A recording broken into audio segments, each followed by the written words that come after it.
A Monster Calls, a beautiful new film about a boy who calls on a monster to help him deal with his mother who is terminally ill. One of the main themes in this movie is dealing with truth and the truth of the characters. And I wonder, as a director, how did you find your truth in dealing with this simple story that has fantastical elements to it? I came with Patrick Ness, the author of the book, with this idea that Conor is an artist and he's obsessed with drawing.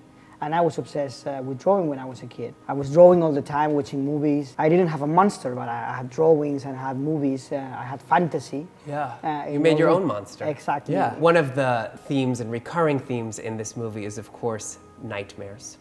And I wonder, when you were growing up or presently, do you have any recurring nightmares other than this interview right now?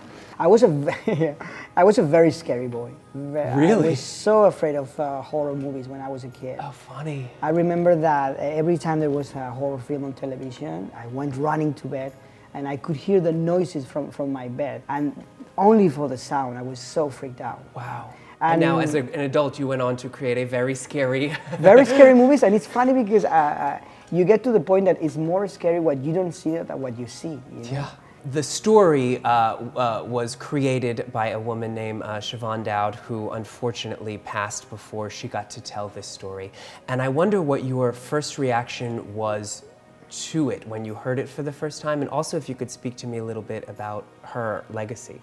I wanted to have this feeling at the end of the film that we were finding light, we were finding hope. And we find hope through this idea of legacy and how somehow, in a romantic way, how art keeps people alive at the end. You know, somehow art can defeat death. When the movie ended, there was this, you could hear a pin drop in the theater, and then all of a sudden everyone just started to sound like little baby seals, like just whining and crying. I was like, oh my God, me too.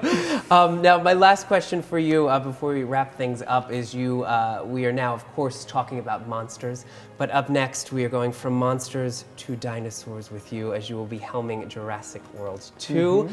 We're friends now. Is there anything you can tell me? No one's listening, just the two of us. Any secrets? What are you working on? What are your plans for the movie? I think it's a massive film. I've never faced that kind of production, and it's very interesting. Yeah.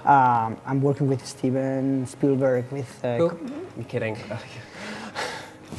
Working with Steven as a director, I assume this is a career highlight for you, correct? Yeah, and it's so great to talk to him about it because it's his baby, you know, and he knows so much what the film needs. You know, I'm just there taking care of his baby. You know, it's like that's my intention, to try to take as good care as possible. You know? Well, I have no doubts you will do exactly that. Congratulations on A Monster Calls, and we so look forward to your work with Jurassic World. Thank Lovely you so to meet much. you. Thank you. Thank you. Thank you.